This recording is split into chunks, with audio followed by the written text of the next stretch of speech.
Hi there, welcome back to the YouTube channel, and today's legend from the main set is one I think, well, I've been looking forward to cover, but it's taken me a fair while to think about how I was going to do it because of what you need to do with it. So here we go. Here's my take on Avatar Aang. Red, green, white and blue for a 4/4.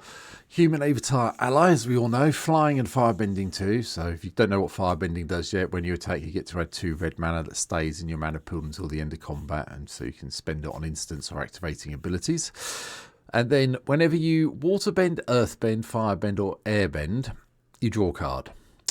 And then if you've managed to do all 4, you get to transform Avatar Aang into Aang, Master of Elementals, flying. Spells you cast cost Wooburg less to cast. This can reduce generic costs, which is unusual because usually 5 colour commanders, when they do this, they either reduce the coloured mana symbols or the generic mana. This just does everything.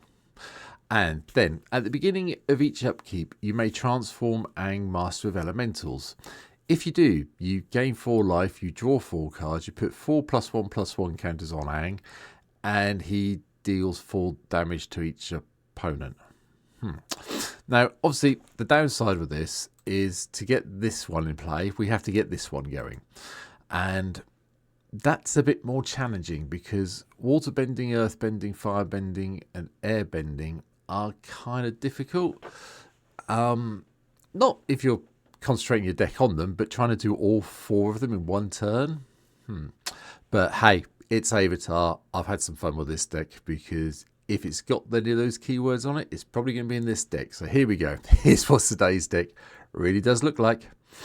So 26 creatures in a deck, and a lot of them you possibly recognise. So starting with Benevolent River Spirits, we've got the waterbend ability, which is an additional cost to play this spell. So we've got to do something, and that's one way of waterbending for a turn. A little bit expensive at 7 mana, or tapping things down, but we can get there.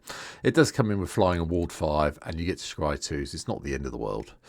Haru, the Hidden Talent, also comes in because casting an ally means we can earthbend for 1, so that's one of the 4 things we're targeting. Boiling Rock Rioter is also in just for the firebending side of it, and it's quite nice being able to tap some allies to exile some cards from some graveyards because there's a few things that rely on the graveyard at the moment, so getting rid of them in Commander is not the worst idea in the world. Firelord Zuku's in as well. We get to do the whole firebending thing with Zuku, and I just wanted them in, because Aang transforms into a card that has all 5 colour symbols on it. We do get to play black as well, just in case you're new to Commander. Jing Jong, the Deserter. Okay. Firebending again. Katara, Bending Prodigy. Just another way to waterbend. We can tap.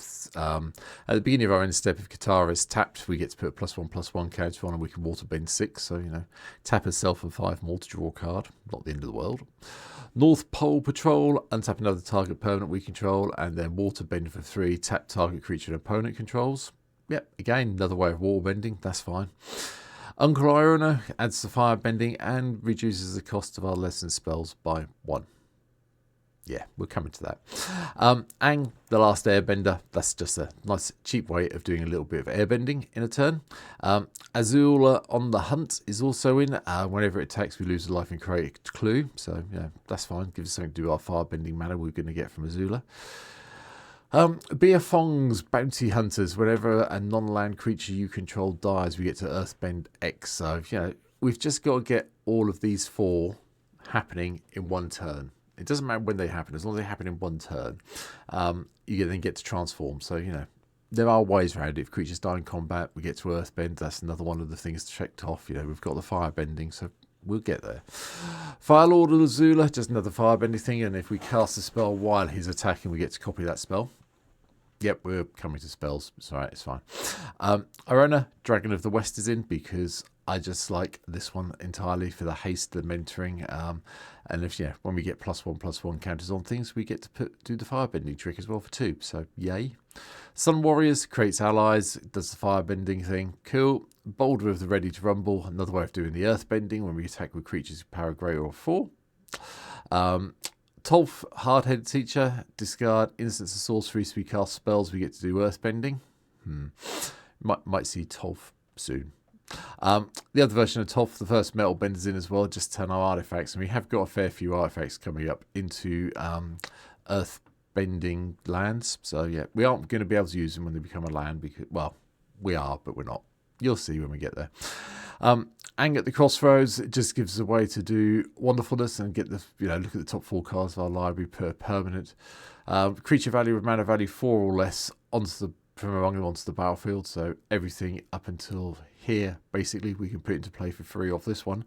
And if we can do a permanent creature, we control leaving the battlefield, we get to do the whole transforming thing beginning next upkeep, giving all our land creatures vigilance, and we get to earthbend at the beginning of combat. So, yeah, okay then. Azula, Cunning Up starts in, just to have some more fun with firebending more than anything else, to be honest. Boomy Unleashed gives us a way to have some fun with all our earthbent lands, and here for the additional attack phase for those land creatures. Dalai Agents, I think I've said that right. When this creature enters, we get to earthbend and then earthbend again. And then whenever this creature attacks, each opponent loses X life and you gain X life, where X is the number of creatures you control with +1/+1 counters on them. Yeah, okay, that's fine. Katara, Water Tribe's Hope, another way of earthbending and eventually making all our creatures massive. That's absolutely fantastic. Appa, the Loyal Sky Bison, it gives us a way to do a little bit of airbending when it comes into a play or attack. So, another one of our tricks. We're covered all 4 now with this creature, just in the creature side of things. It's expensive, I'm not going to argue that. It's going to be complicated, but we've got ways around it. Boomy, King of Trees, Earthbend, Scry, +1/+1 counters. Yeah, we're kind of giving it away now. We've got some lessons in the deck. They're coming up. Arona, Grand Lotus is also here, just to flashback our spells. I give it all lessons flashback. And then Avatar Koshi, the Earthbender, is also in as well, because at the beginning on a combat on our term, Earthbending 8 and untapping that land is kind of good, I feel. Sorceries, well, things that help us catch some of the other bits, like the air bending and the water bending, starting with the crashing waves. We can put the whole stun counters around if we need to. Environmental sciences is just a lesson which we can flash back with our owners to go and find that basic land card we need and gain 2 life. Nature's Law for the ramp, shared routes for even more ramp, 3 visits for even more ramp. Foggy Visions is a little bit of fun from the new set as well. We get to waterbend X and we can exile X target creature cards from graveyards. And then we get copies of them. Yeah, don't have haste, but we do get copies of them in return. So if there's anything interesting in a graveyard when it comes into play effect, worth probably nicking them from someone if we can. Introduction to Prophecy, just to give us that scry and card draw.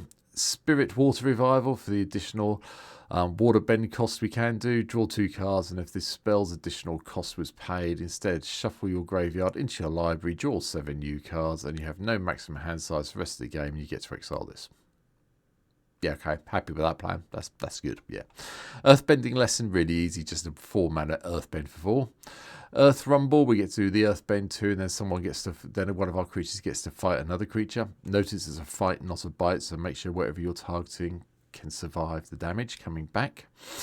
Waterbending lesson, just draw 3 cards and discard a card unless we waterbend 2. So, 4 mana to draw 3 most of the time is fine. And then we've got the instant side of things. Abandon attachments, discard a card, draw 2. Accumulate wisdom, look at the top 3 cards of a library, 1 on a hand. If there's 3 lessons in the graveyard or more, we just draw 3 cards. Yep, fine. Airbender's Reversal, airbend target creature you control. That's all we're interested in. That's it. We can destroy a target attacking creature if we need to, but we need to airbend our own creatures 9 times out of 10 to trigger our commander. Fatal Fissure, choose target creature, then that creature dies this turn, you earthbend 4. So if you know one of your creatures is going to die in combat, just target it and you get a nice big blocker in response. Origin of Mirth, metal bending, sorry, I thought I was going to sneeze in. Just a way to make sure we can put +1/+1 counters to keep things going. And make sure they're not indestructible, and if push comes to shove, take out annoying artifact or enchantment. Airbending lesson, yep, exile something, fine, done. And Cycle of Renewal, just to make sure we can go and get our basics. We haven't got that many basics in the deck, I'll be honest, but between this and Nature's Law, wherever it's gone, Shared Roots, sorry, there you go, we should be able to get through them out quite happily. From there, we have our artifacts. And this is where I said we've gone off the deep end a little bit. Elixir of Immortality's in just to shuffle everything back in when it goes pear-shaped along with Arcane Signet. And because we are playing 5 colours, I'm trying something a bit different. No Soul Ring, no Chromatic Lantern, but there is one of each of the talismans in that have got all the colour pairs in, just for a bit of a change. Now, you may disagree with this significantly. Wouldn't be surprising me if you did, but I wanted to try it out. I haven't done it for a while, and I figured it was worth the little bit of fun of trying it all out. So all the talismans are in. Change them around if you want to, but I decided to do this way for a change. From there, enchantments. Well, we had to do all the air bending or the bending ascensions as it is. So airbender ascension. When it enters, then bend up to 1 target creature, and whenever a creature you control enters, put a quest counter on here, and then beginning of end step, this enchantment has 4 more counters on it. Exile up to 1 target creature you control. Basically, you blink it. That's fine. The firebender one, when it comes into play, we get a soldier that firebends for 1. That's a 2/2 creature, and whenever a creature you control attacking causes a triggered ability of that creature to trigger, put a counter on here. 4 more counters on here. You may copy that ability. You may choose new targets for the copy. Okay, doubling up on your firebending sounds really quite good. Waterbend Ascension deals combat damage to a player. Put a quest counter on here. Then, if there are 4 more quest counters on it, draw a card. Waterbend 4. Target creature can't be blocked this turn. And then we've got Aang's Iceberg for a little bit of targeted exiling removal, which we can waterbend off if we need to do the scrying and give them their card back. Bit of work, we get to do the exhaust trick in Earthbend 4. And then Earthbender Ascension. When this enchantment enters, Earthbend 2, search your library for a basic land card, put onto battlefield tapped. Okay. Landfall. Whenever a land you control enters, put a quest counter on this enchantment. Okay. When you do, if it has 4 more quest counters on it, put a +1/+1 counter on target creature you control. It gains trample till the end of turn. Right, so all our enchantments help out, and they're cheap ways of doing, well, apart from the firebending one, which doesn't give you, well, firebending, but the others all have their namesake ability built into it. So airbend, waterbend, earthbend. So they're cheap ways of doing it. And then, just have to make sure you're attacking with a firebender. And then you can flip Aang. Yeah, go for that. The lands, my very traditional 5 colour mana base. Nothing really fancy here at all.